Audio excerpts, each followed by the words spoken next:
We're back. Hola, Tanneritos. What's up, Jodie Sweeten? What's up, Andrea Barber?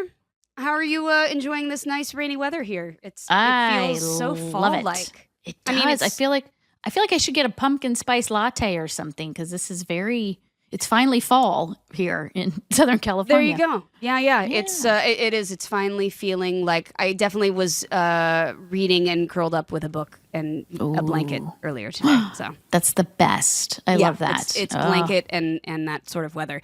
But by the way, everyone who's listening must be like, oh my God, it must be freezing. And no, it's for most people in the country would be t-shirt weather probably. I mean, raining, but they would be like, this is not cold. And we're like 67 here. It's right. Oh, the wind, and we're like in parkas. So yeah. Yes. We get a hint of a season here. We're like, the wind is blowing. It must be fall. Right. Yep. We don't know how to drive in the rain. We don't we're just winds. No. We don't know. No, we're not accustomed to the weather, but it's quite lovely here and I'm enjoying it, but it is certainly not helping my seasonal depression with my sads with between the time change. I've been getting up earlier though. I know we had this conversation where I was like, I hate it being sunny in the morning, but I've tried to capitalize on it a little bit. You've inspired me, AB, and I actually have tried to get up a little bit earlier just to enjoy a little bit more daylight. Oh, that makes me happy to hear that. Look at me inspiring you. That's a I don't know that I'm going to love it, but I'm trying it. I appreciate the effort. But no, I love the rain, love the fall, love everything about this season, and excited about the holidays coming up. So yay! I know. Good. I can't believe we're here already. Yeah, right. Where did this year go? It's almost 2024. Where did this year go? I don't know. I mean, we were on strike for half of it, so maybe that's why we're in like a time warp. We've been on strike. We've been in. It's the time warp that never stopped from 2020. Yeah, it's true. Further circling down the vortex. Yeah. We're just trapped in a loop. Well, if we're trapped in a loop, why don't we break down an episode of Full House and really entertain ourselves? Let's do that. We will fix all of your seasonal depression right now with this lovely recap. We will attempt to, lest we open ourselves up to any legal questions. True. Yes. Yeah. We are not medical professionals. Right. These statements have not been evaluated by the FDA. But we're going to do our best. So today we are discussing season 1, episode 19, titled 7-Month Itch, Part 1. Wait, did we ever introduce ourselves? Did we do our thing? God, where we didn't. See, now, you forget the outro sometimes. Now I'm forgetting the intros. I'm just so excited that I remembered that we forgot something. This is why we make an excellent team. We're here for each other. Yes, we do. Okay, all right, perfect. So, rewind. Okay. So, ready? Why don't we get into it, Jodie? Let's get into this today. We're back, and you are. Welcome back to How Rude Tanneritos. Leave all of that in. Leave all of that in, Michael.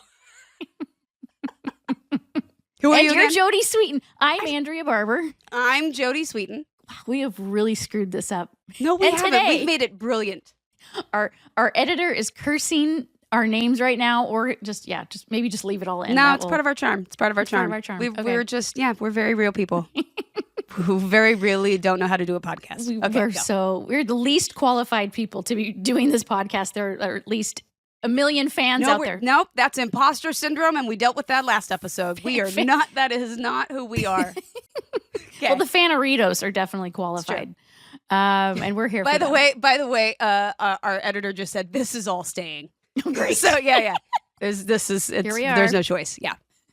It's How Rude Tanneritos, unfiltered and unhinged. So today we are discussing season 1, episode 19, 7-Month Itch, part 1. It first aired on March 11th. Implying there's a part 2. Yes, this is our first 2-parter. Yeah. Very exciting.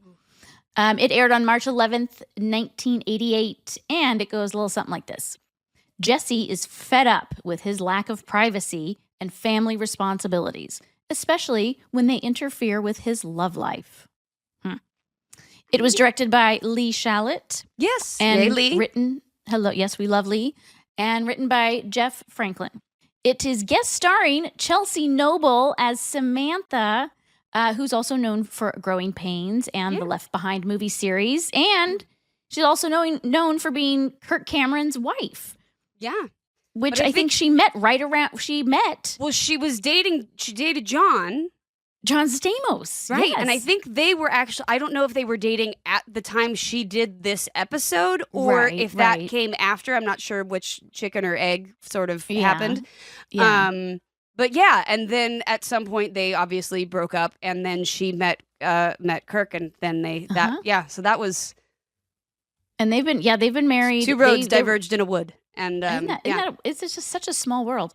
They got married in 1991, and Chelsea went on to do 3 seasons of Growing Pains alongside Kirk. They now have 6 children together. So it's just so funny that these episodes are back to back. Right. Kirk it's weird. Yeah. in the last one and Chelsea in this one. It's really funny.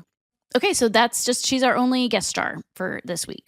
And we open the show in the living room where Jesse is on the phone with his flame of the month, Samantha.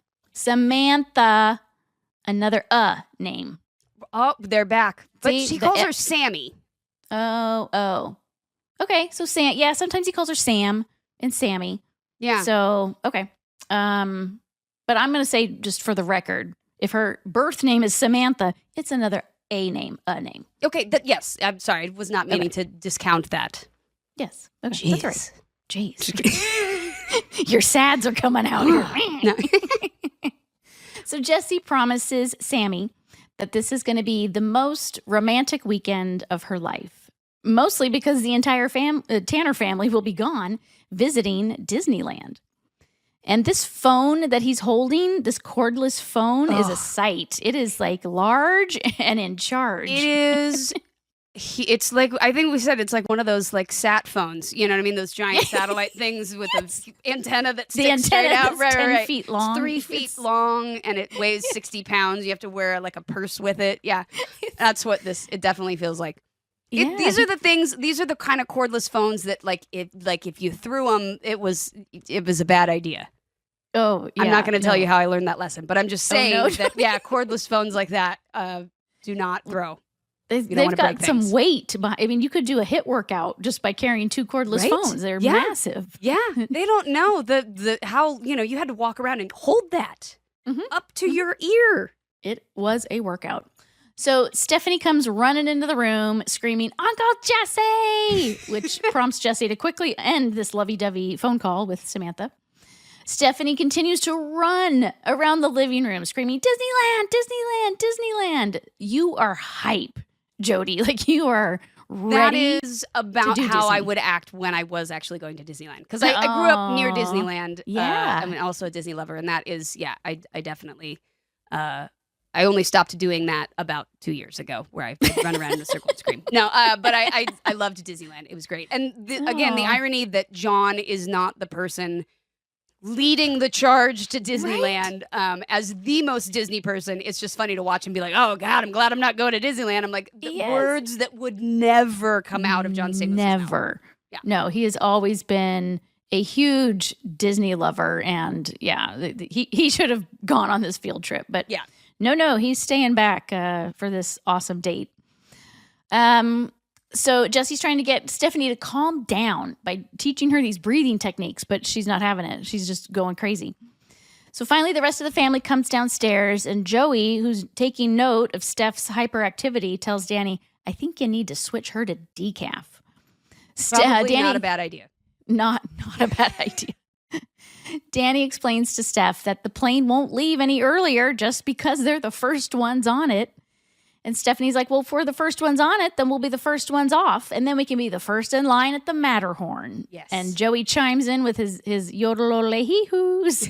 Just hysterical. Matterhorn's a great ride. Matterhorn is a great ride if you are wearing a neck brace. That ride is never...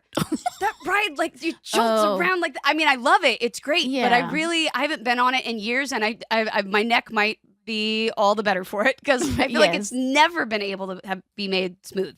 But that's part of the fun is that it's terrifying and you look like you're going into a Yeti and then you abruptly turn to the left. Right. The Yeti is so scary. I always my kids terrified of that Yeti. Both hate it and love it. Like I used to have to cover their eyes on no matter what. Yeah.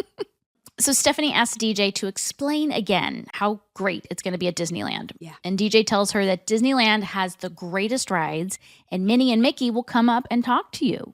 Stephanie tells everyone to stop yakking. It's time to go. She grabs a large duffel bag and a large suitcase that are both bigger than she is. And she struggles out the door. Let's go. No time to wait, people. Let's move it, move it, move it. Come on. Yeah. She's leading the charge. Yep. Danny asks Jesse, are you sure you don't want to go with us? And Jesse is sure. And he quickly ushers the family out the door with their bags.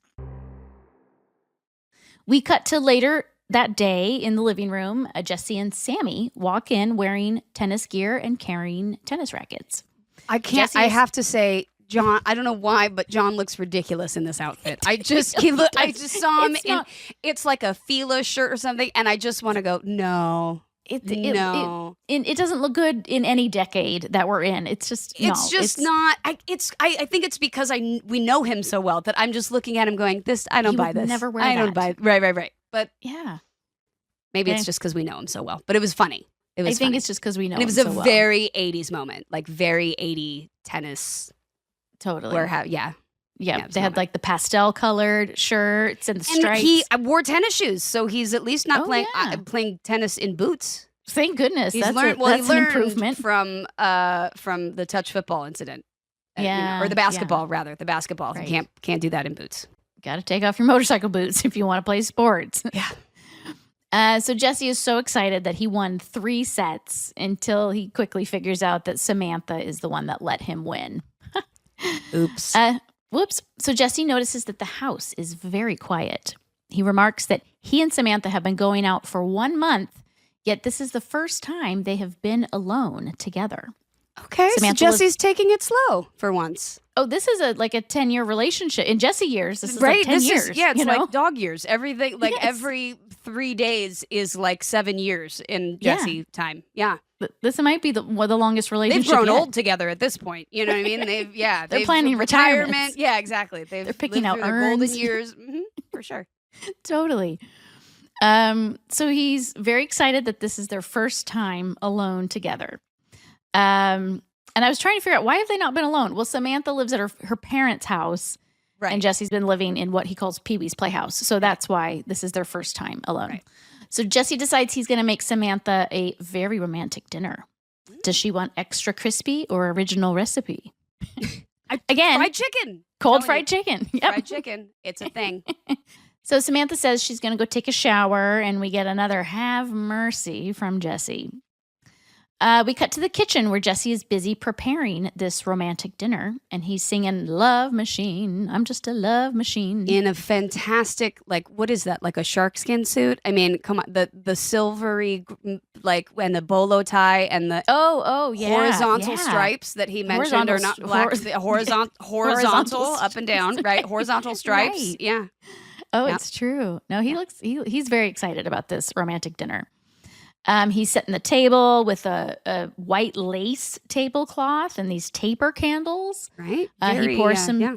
It's fancy. This is going to be a fancy. I feel like Grandma Alice chicken moment. Made that tablecloth. That was the story that I told does seem like an heirloom. Yeah, I would agree. Definitely with that. Passed down. So he pours the champagne, and we cut to the hallway where Jesse is bringing a glass of champagne to Samantha in the bathroom.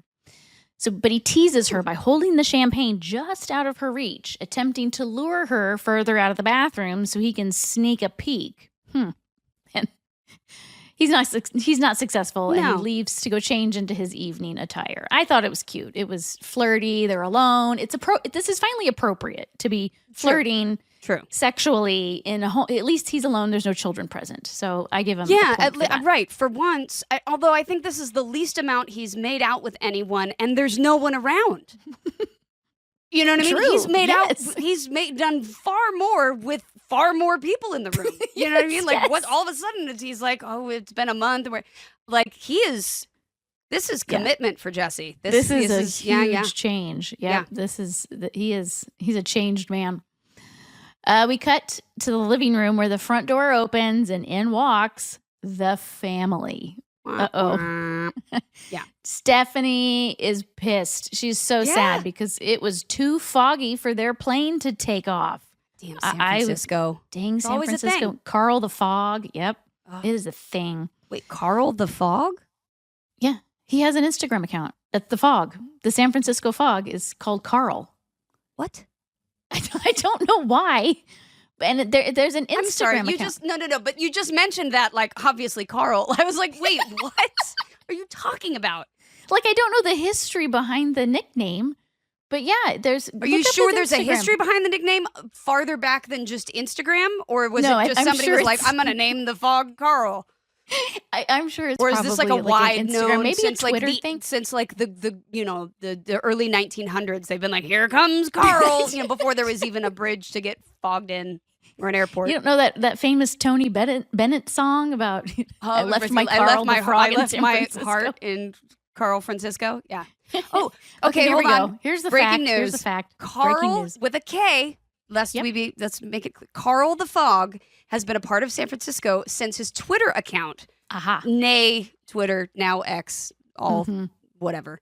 Account first appeared in 2010. The anonymous user behind the parody account has tweeted over 10,000 times and has amassed a following of around 344,700 fog joke lovers. Well, that's going to be 344,701 because I am going to go follow Karl the Fog. Yeah, make that two. I'm going to go follow too because that's Wait, that's you impressive. don't follow it and you're just throwing it out there? Yeah, well, I've seen it. Like, I've seen it come up in my feed. I have friends in San Francisco. I have runner friends up there. So got it. Yeah, so I've Karl's seen just like is stuff. Karl just slipping in your DMs? You know what I mean? Well, he's in like, my hey. For You page or whatever. Right. He's like slipping in my DMs. Slipping in your DMs, just like, hey, you won't see me coming, but here I am. Right? Just yeah.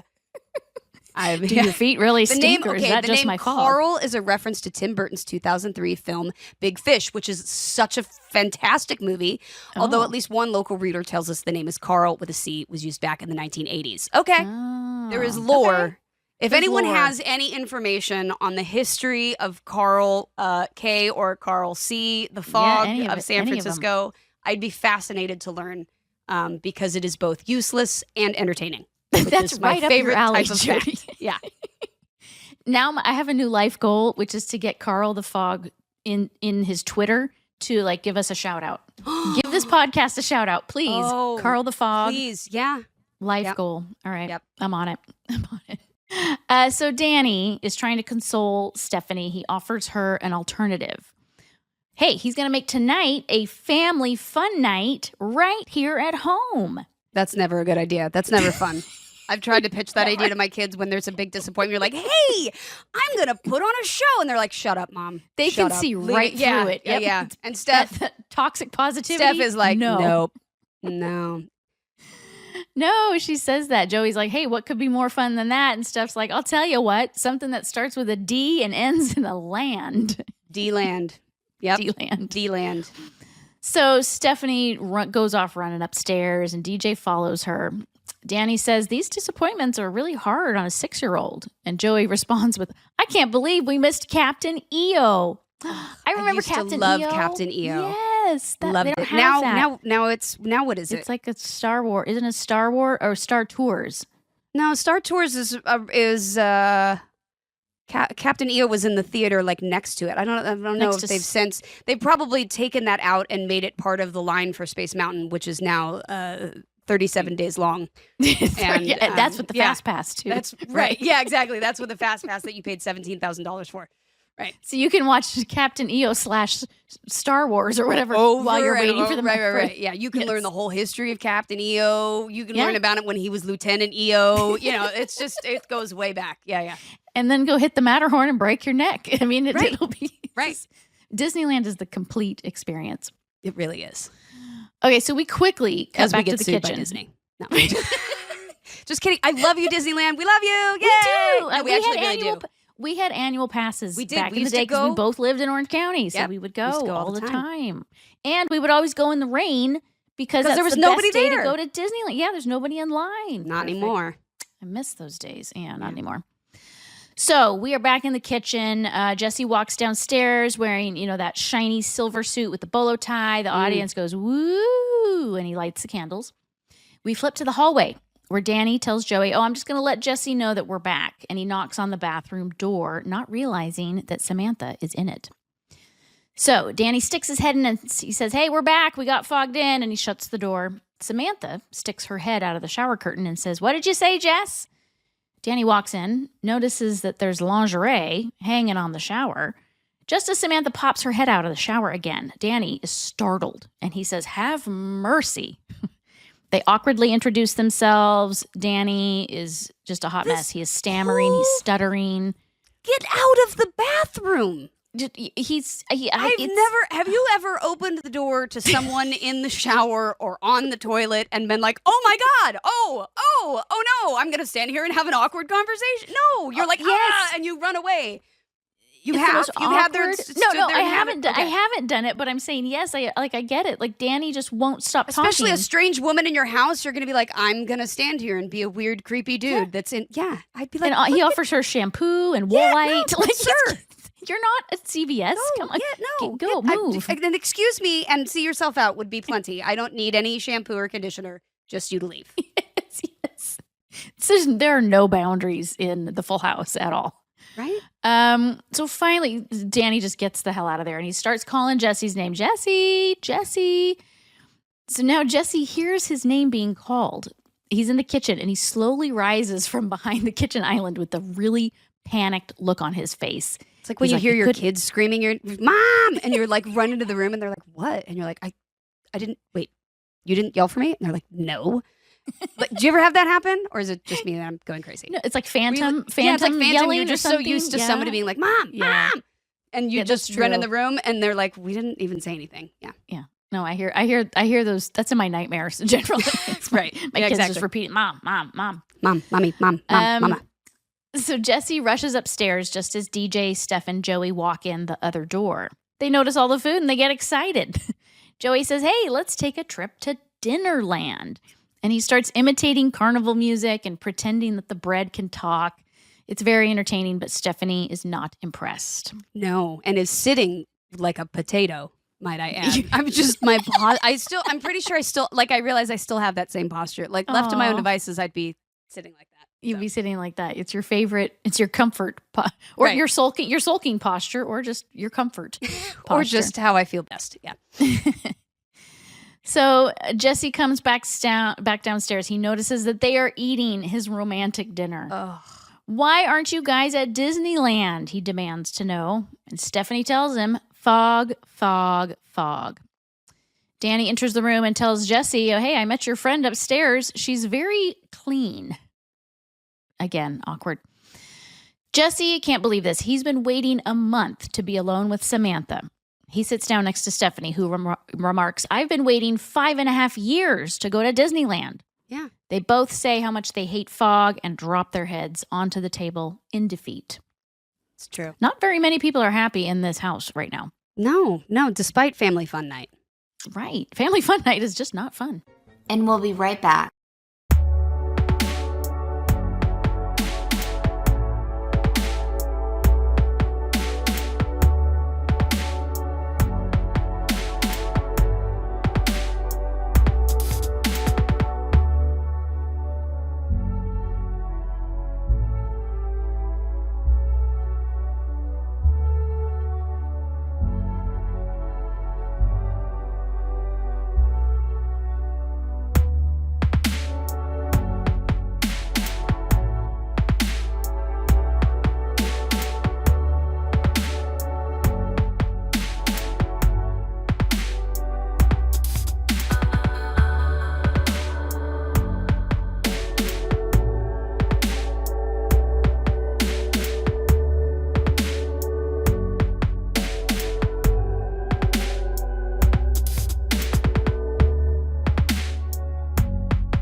So after the commercial break, we're in the living room where the entire family plus Samantha have gathered on the couch for family fun night.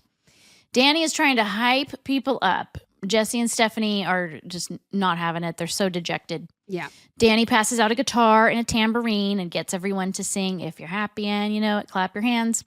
Steph is clearly not happy, even when Joey tries to get her to laugh by imitating Popeye. Nobody's ever happy when you bring out a guitar and a tambourine in a small group. Everyone goes, oh. Nobody you know what wants I mean? to do that. Nobody wants to do that. No. Then Danny tries to get everyone to sing "Row, Row, Row Your Boat." But also not great. Also not great.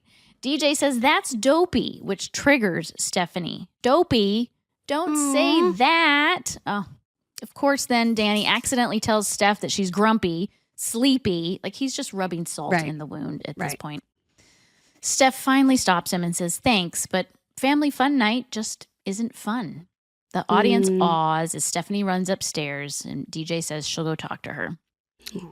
So now Jesse tries to subtly signal for Danny and Joey to get lost so he and Sammy can have some time alone. They take the hint and they leave.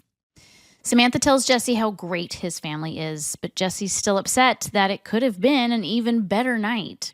Samantha says, well, hey, why don't we go to this cute bed and breakfast that I know of? Why did nobody think of that before? I know, right? Well, Jesse loves this idea, but then, he remembers that he promised he would babysit, so he can't go to the Airbnb. Got it. He's so frustrated. So they start to kiss, and randomly, Michelle walks in and very awkwardly just stares at them. Jesse gives her $5 and says, hey, go catch a movie. And Michelle takes the money and walks out. Yes. She's great at There's an everywhere direction. you look moment in there too, but I'll get back to it. Oh, okay. I don't have one for that. So, okay. That'll be news to me. That was a cute moment. Audience loves it. Then we cut to DJ and Stephanie's room. Stephanie is laying on her bed, sulking. DJ walks in and tells Steph that she knows what it's like not to get what you want. Remember the oat boat commercial? Aha! Which feels like such a great sibling way to be like, remember when you screwed me over and I didn't get the thing that I wanted because you got what you want? Like, it's such a sibling way to be like, remember when I was disappointed and you were really happy? Yeah, well, it sucks, doesn't it? Like, it's so passive aggressive. Right? Exactly. I love it. Yeah. It's just... Although Steph doesn't fall for it. Steph's like, yeah, you basically tried to kill me. She's like, yes, okay, good point. She points it out. She's just like, you chased me around the kitchen and tried to kill me. And it's like, so she calls DJ on all this. But rarely do you mention like old episodes in, I was surprised. Yeah. In the 90s, that was not popular to do a callback. But it was a funny, great joke, though. It was a good one. Yeah. It was well earned. Yes. So DJ decides there's only one way to make Stephanie smile. The tickle monster. DJ tickles Stephanie while Stephanie tries not to laugh and tries to convince her this isn't working, but it's working, and she starts laughing. Were you really laughing? Are you really ticklish? Well, here's the thing. I'm not ticklish unless someone unless I'm held down and someone's tickling me. Otherwise, I'm like I can sit there and kind of turn it off. And not really be tickled. But if it's like someone's in a hold, okay. Yeah, which sounds horrible, really. That's what siblings do to each other. Siblings do. You hold each other down and torture each other. I could tell by the way I was like, like it was. I could tell you were really laughing. Yeah, I was actually laughing. It's so great. Sounded like Pee Wee Herman. So Danny walks in and he's very pleased to see that Stephanie is happy again. But Stephanie corrects him. She's like, no, that didn't count because it was a tickle monster that was making forced me laugh. Happiness, not forced legitimate laughter. Yeah, no. Right. Danny tells her that she has every right to be sad, and he completely understands. But he wants her to really think about this. She's not always going to get her own way. And while she's being sad, she's missing out on a lot of other fun things. The violins start to play. Yeah, not Disneyland, though. You know what I mean? Yeah. You know what I mean? This is a weird moment for me. She's not being selfish. She's the whole she's family six. going to go to Disneyland. She's 6. Yeah, she's sad. I think Steph's actually handling it pretty well. If that would happen, we had a whole trip planned and your kid at 6 years old and you were like, sorry, we can't go. Can you imagine? Like, just give her the day. Give her the day to be sad. She's allowed. Right. Yeah. But it's we have to teach the lesson in a quick time. We've only got 27 minutes. The violins are starting to play here, which says this is either an emotional moment or a teachable moment. Or time to get off the stage.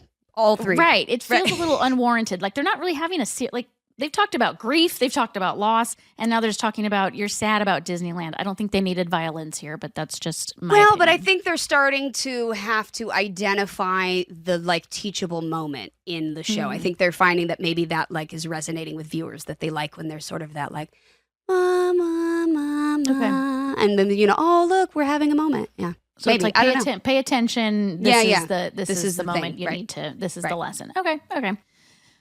So Danny says to Stephanie, it's up to her. She can feel sorry for herself, or she can feel bad for a little while and shake it off and move on to the next fun thing. It's been 3 hours, Danny. The kid's disappointed about going to Disneyland. Just let her sleep it off. That's my opinion. Yeah. She'll feel better in the morning. She'll get distracted. Yeah. Yeah, I agree. But DJ knows one thing that'll be fun: tickling Danny. So the girls attack Danny and tickling him. He's still trying to sing If You're Happy and You Know It. They're having a fun old time, and Jesse walks by with his guitar, and he clocks this moment and then sadly walks into his own room. Aww. Yes, so now we're in Jesse's room, where Jesse walks over to the wall. He notices that one of the pink bunnies is peeling off the wall. Kind of symbolic here. Joey walks in, eating a carton of ice cream, and asks Jesse what's going on. Jesse says, every time I walk into this room, it seems like there are more pink bunnies on the wall. Joey replies, well, you know how rabbits are. Which it took me a minute, but multiply. I got that joke. Yep. Do you not know how rabbits are? Well, yes, I do. I just it took me a minute. I was slow to catch on to that joke, but it was funny. So Jesse sits Joey down for a talk. Joey apologizes if they ruined his night with Samantha. Jesse says, well, it's not just that. He asks, Joseph, doesn't living here get to you sometimes? Joey says, no, never. He loves it. But Jesse's skeptical. You mean you love changing diapers, making school lunches, helping them with their homework? Did I mention changing diapers? Joey explains that, well, he didn't have brothers and sisters growing up, and he feels like he's part of a big family here. He says, I like having people to care about, and that includes you. This is a very nice moment between these two guys. That was a very sweet moment. Yeah, I'm enjoying this. It doesn't seem to really be landing with him, but No. Joey was being very, Joey's trying. He's trying to get him to understand. So Jesse explains that he used to be this freewheeling, living on the edge, no strings kind of guy. And now he feels like he's married or something. He's got all these responsibilities and hassles of 3 kids, yet he can't even deduct them from his taxes. Joey replies, well, technically you could if you married Danny. So, okay. San Francisco, late 80s, very forward thinking. Very forward.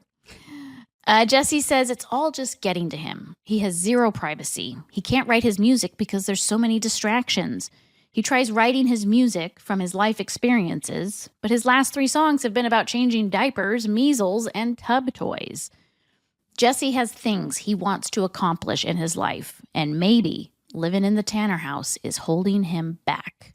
I felt like this was maybe the beginning of Jesse's jingle writing career. Because, he went on, he and Joey go on to write jingles, and he's like, I've written songs about tub toys and, whatever. I was like, hey, maybe you should tap into this, Jesse. It might actually pay off for you. That's a good connection. I never thought of that before. I think you're onto something. So later that night, we hear special dissolve music that suggests this might not be a normal scene. It is dark, and Jesse is asleep in his bed when he suddenly hears the voice of Samantha calling his name, Jesse. Samantha walks into the room wearing a beautiful fuchsia cocktail gown. Jesse smiles and suggests that maybe she shouldn't be in there because everybody's here at home. The very next second, DJ rushes into the room wearing pajamas and carrying a textbook. Uncle Jesse, I need help with my homework. This is quickly followed by Steph, also in pajamas, rushing into the room. Uncle Jesse, will you give me a piggyback ride? She and Jesse argue back and forth. He's with our moment. Your moment. Would be great. The yes, moment. Where you rub your eyes and you're like, yes, he does. That was either I'm having a really terrible allergic reaction or I'm crying. Yeah. I like this bit. The last time we saw this was back in episode 2, our very first night, when you're trying to coax Jesse into reading a bedtime story. So this is kind of an effective method. So next, Michelle toddles into the room, and we hear a baby voiceover, which I presume is Dave Coulier. That is definitely Dave, yeah. Uncle Jesse, change my diaper. Me. So now we know that this is a dream sequence because, Right. as Jesse points out, Michelle can't really talk yet. Right. Also, Michelle points out that Jesse isn't allowed to have girls in his room. Thank you. Yes. Right? Yeah. She's got a point. So Jesse tries to shoo the girls out of the room when Danny and Joey walk in, announcing, Jesse, it's your turn, and you're their uncle. So Jesse's like, he gets everyone out of the room except for Samantha. He starts kissing Samantha when suddenly we see a special effect of the girls appearing on top of the jukebox out of nowhere, repeating their requests. I need help with my homework. I want a piggyback ride. And then but I say it in a rather threatening tone. You do. Right? You're scary I want stuff. a piggyback ride. Like I was like, oh God, you know? Oh yes, this is you're setting Right. up what is a very Carol Ann, creepy Give me a piggyback moment. ride. So next, this is followed by Joey and Danny suddenly appearing at the head of the bed, repeating their phrases. It's your turn. You're their uncle. And then they disappear.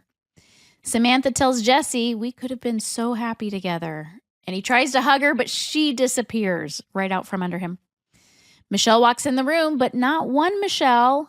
Two Michelles walk in a weird zombie-like fashion and demand, change me, feed me. Change me, feed me. And that's the first time that we see both Ashley and Mary-Kate on camera. Oh, I love It's it. hilarious. This Yeah, is I was like, such a there's great both way of to them. get Yeah. them both on screen Yeah. at the same time. And they So were cool. happy and loving it. It was a very cute little moment. I mean, despite the fact that it was, a weird, creepy dream sequence. Right. It was cute to see the both of them, Yes. acting in a scene. It was great. So Jesse is freaked out and cue the bizarro fisheye lens. Oh, I don't know what this was. The coolest thing because I'd never seen that before as a kid. And you can see me in the bottom corner. I'm like looking at a monitor, I think. Oh, because they had a monitor there so we could all see where we were fitting in the screen. Oh, smart. And I think I was like, oh my God, look at that. Like you couldn't keep your eyes off of it. Couldn't keep my eyes off of looking at us on the thing. On the thing. But yeah, that was like the first weird camera lens thing that I remember learning about as a kid was a fisheye lens. It's so creepy and so distorted. And is it just like, is it the normal camera and they just change the lens, or is it a special yeah, you camera? can swap lenses on them, and it's just a lens that's like more bowed out, so it makes everything in the center more prominent. Got it. Okay. Yeah. Oh, yeah. Well, it and they were it was super creepy. It so was creepy. If you put that clip of the show to some really scary music, can you imagine how horrifying that would be? It's like when you put The Shining to like a fun 80s sitcom, you're like, it's a happy-go-lucky film. No, this could be absolutely terrifying.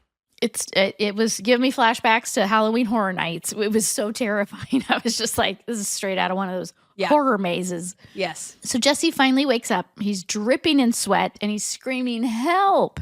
He can't take it anymore. He has to get out of this house. So the next morning, Joey and Danny walk into Jesse's room to wake him up, but they find an empty bed and a note on the pillow. What? The note reads, guys, I didn't want to wake anyone up, so I left this note.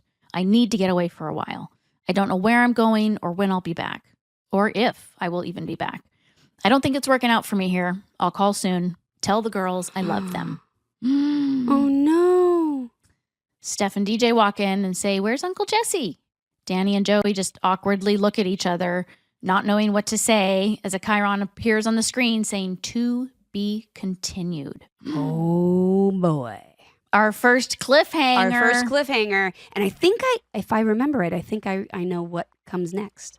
Oh, you haven't. Oh, see, I've already watched it. I already watched it. Oh, I haven't watched it yet. You haven't watched it yet? No, I haven't watched it yet. If I get too far ahead of myself, then I get confused and it all. True. But That's I'm true. gonna watch it, and I think I know what happens. And this is also the second episode that ends with a freeze frame, which is it goes quick. So if you missed it, that's why, because it goes quick. But yeah, the last episode ended in a freeze frame, and this episode ended in a freeze frame, which to my knowledge is the only two times. Yeah, usually, which is kind of strange, but okay, yeah. The editor found a new button and was like, "Look what I can do!" And they were like, "Look what I learned." Right? And then they were like, "Okay, 2 episodes is enough, dude. Stop. That's enough. Just, stop it. Right. Just stop that. Don't do that. Yeah, don't do that." So that's our show. To be continued. That's our show. I'm on tenterhooks, waiting Oh, what? Tell me. For what happens next? Oh, I thought you were talking about your everywhere you look moment. I got excited. Oh, well, that's true. I do have, so my everywhere you look moment. Wait, what was it? What did I say? You said it was? something when Michelle toddled out and took the money. Oh, from when Jesse. Michelle toddled out and took the money. If you look behind her, there's someone standing in the alcove there.